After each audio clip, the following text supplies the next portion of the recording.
My name is Jeremiah. I'm a developer evangelist here at InMobi, and I'm going to show you today how to integrate the InMobi modules for Appcelerator's Titanium environment so that you can start serving ads in your mobile apps today.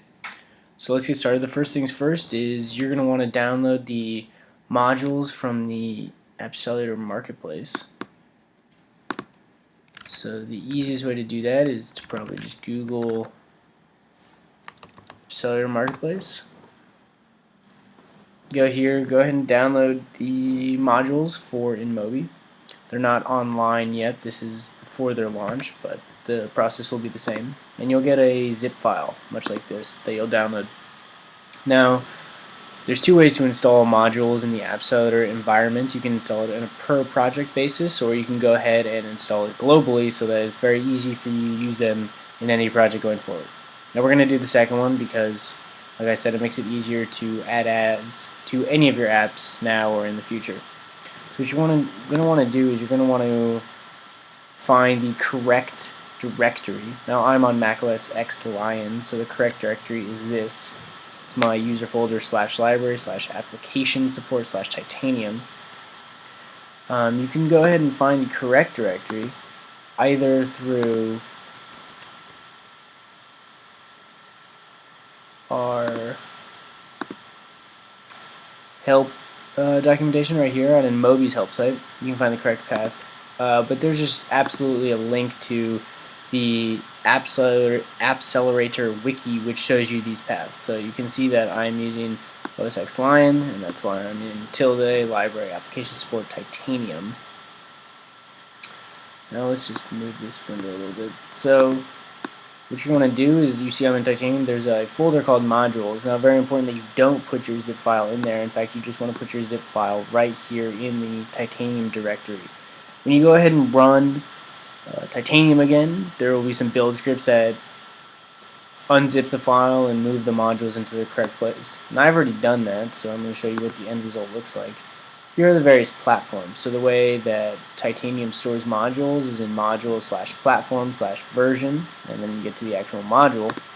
So as you can see here for the Android platform, we have a series of modules. Here's the InMobi one, ti.inmobi.add.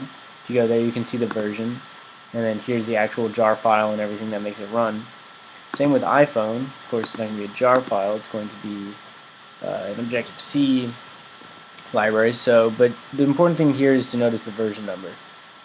So after you've gone ahead and built once so that the Titanium build scripts extract the necessary modules and put them in the correct place, let's go ahead and actually start a Titanium project so we can see how this works. I'll go ahead and close these two windows.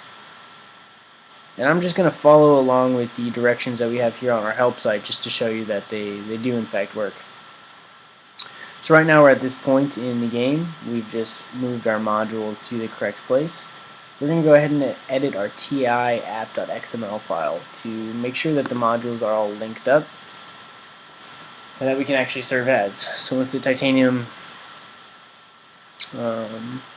environment loads, I'm going to go ahead and start a new project so you can see this from the beginning. New mobile project. We'll call this ads. Say this is our apps ID, which is our first URL syntax.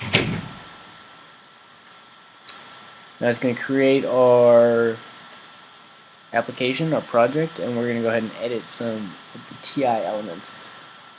I want to show you some things that were a little frustrating for me in the very beginning, just so you can caution against them and not do those.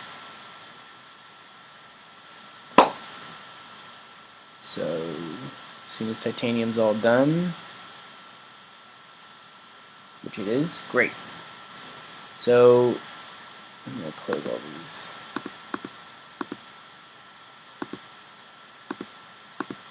So this is our blank Titanium environment. Let's go ahead and look at our ti.xml. And go ahead and click here on this little tab, XML, so you can actually look at the XML. See down here is this modules node with the child node for their cloud services.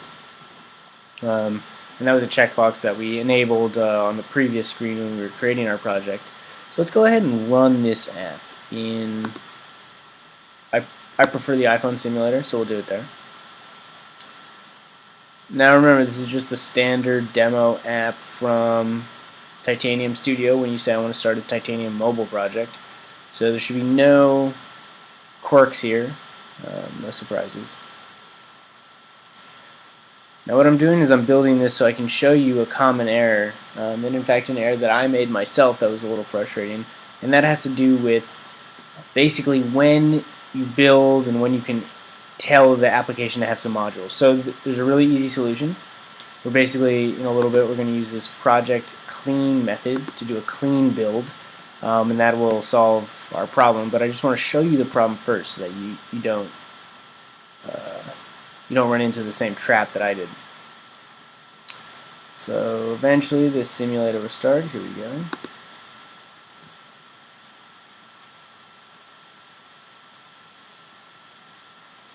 It took 54 seconds because it's a full rebuild, as it said. So here we go. Here's the standard demo app for Titanium.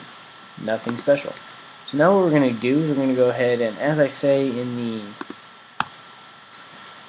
document online, we're going to create modules. So remember that these were stored. Let's see if we can go back. You see here's Android, CommonJS, and iPhone. That is what we mean here when we put in platform. So we're making the iPhone, we're enabling the iPhone ads. Now remember that there was that version within the directory. So InMobi is version 1.0, so we're going to do that, 1.0. And then we want to put the actual module name, which is right here, ti.inmobi.add. ti.inmobi add. Now of course we also want ads on our Android apps as well, so we're going to go ahead and say version 1 ti.inmobi.add. And I'm going to go ahead and show this that iPhone platform version 1.0 of the InMobi module, same on Android 1.0. So it's important to know because sometimes they can vary. So here if you see the AdMob module has different versions for Android than it does for iOS. So it's important to note. Now that we've basically told our app, hey, use these modules, we're going to go ahead and close this, and we're going to actually insert the logic here, which, as you know, is always in the JavaScript file, app.js, or any sort of sub-file structure you have for the JavaScript. Now this is a basic app, so I'm just going to use the basic app.js. So what I like to do is put in the Titanium namespace, so titanium.inmobi require, and then here you're going to put the module name, exactly as we typed it in the TiApp XML file. Now, what I really want to show you is what happens when you just try and run this. So theoretically, we've done everything right. There's nothing to say that we've done this wrong. So let's go ahead and run this, not just building. Now you can even say it says it's detected a third-party module on both platforms, it looks like. And it's launching the simulator. However, there's a problem. We can't find the module. Now that's pretty confusing because we required it. We in the XML file said use these modules. So what did we do wrong? Well, that's exactly what I was talking to you earlier about, is we have to do a clean build after we update the tiapp.xml file. So right here, we're going to select that the ads project is the one we're working on. We're going to do a clean build of that.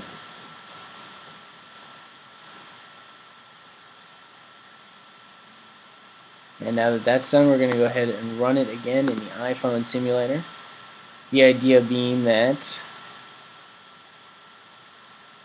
see, now it's performing a full rebuild, which is really what we want. Again, it's detected those modules. Now let's wait for the simulator to launch. Remember, it took about 54 seconds on the last go around for the full rebuild. This might be a little faster. Wouldn't expect too much though. So again, that's a pretty confounding problem in the very beginning. It can be very frustrating. It took me a couple minutes of searching around and making sure that I was doing everything correctly to understand what I did wrong. Just trying to pass that experience on to you and save you some frustration that I had. Of course, now I have some frustration with the simulator for taking forever to launch, but here we go. Finally up and going. So 55 seconds again.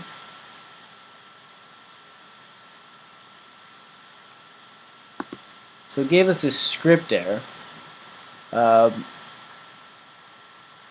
everything's correct. And in fact, we're not getting that nasty red screen again. So let's ignore that script error for now. Let's go ahead and actually add our ad. So what we're going to do is, I'm going to close this because it's not useful to us anymore. We're going to go here, and like I said here, titanium.inmobi, I use Ti, require TI. Okay, great. This is that error screen we saw, very nasty, don't want it. Now there's two objects you have to make a successful InMobi ad call. There's a request object, and then there's the actual banner ad view object that displays the ad. So we're just going to copy and paste this because this is the simplest possible ad we can really make. Of course, I'm not namespacing any of this properly, but roll with it. Okay, so there's two things to note here. One, test mode is true. That is crucial because that will ensure that you have 100% fill rate while testing. If you don't have 100% fill rate, it's very hard to know if you did it improperly, or if there's a problem with your connection, or if there's even a problem with the ad serving logic at InMobi's end, which is highly unlikely, which is why testing is, the test parameter is very important. Now we're going to go ahead and create the actual ad object.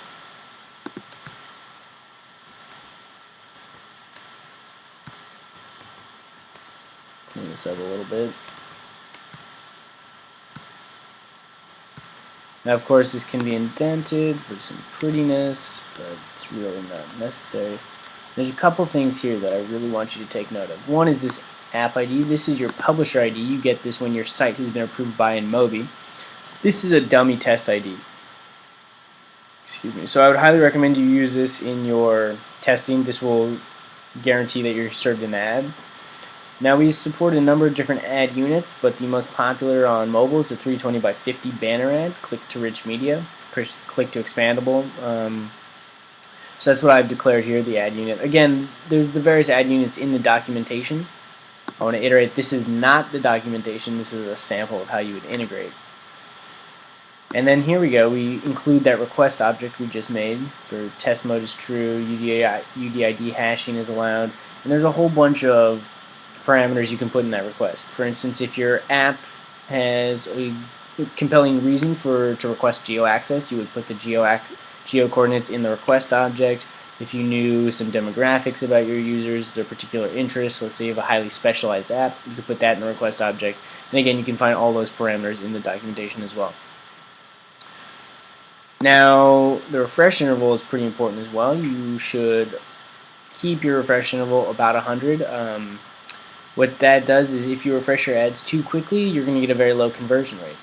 If an ad is displayed more prevalently and if a user sees it for longer, then they're more likely to click on it.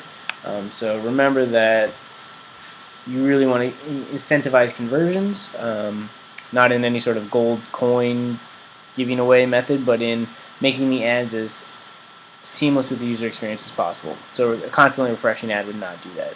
And then, of course, set the dimensions of your ad. So this is in retrospect to the view that is not including the tab bar or the top bar in iOS. So top 0, left 0, and then of course height of 50 and width of 320 as we've said. That's our unit here.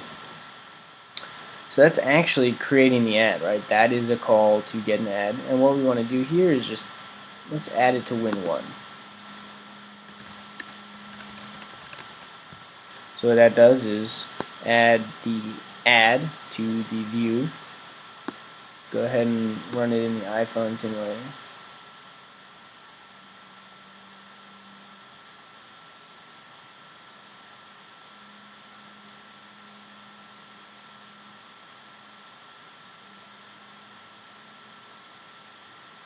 So now you can see here that the ad request was made. And it gives us some useful information, right? One, the InMobi module was loaded. Two, make sure you turn off testing before you submit to the App Store, because otherwise you will get no revenue. As we just said, we're using a dummy test ID. Let's look further. It says the InMobi ad request post body is starting. Here's the parameters included in that header, or in the body, I'm sorry, and then the ad request body has ended. So in the simulator, and sometimes it takes a little bit, I'm not quite sure why, in the testing mode, for the ad to be displayed.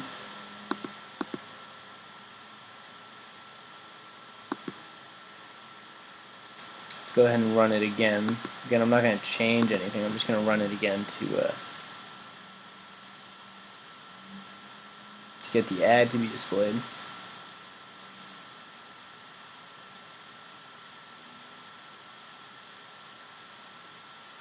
And there you go. There's our ad right there. Tap to expand. Remember when I said it's tap to rich media expandable. Tap to expand expands the whole screen, and it's got a nice big closing button right there. And there you have it. You have your ad, and you're well on your way to making some money. So that's the basic implementation of a banner ad. We also have a screencast for implementing an interstitial ad. And then, of course, feel free to reach out to us on our forums through Twitter. If you have any questions, and let's make some money.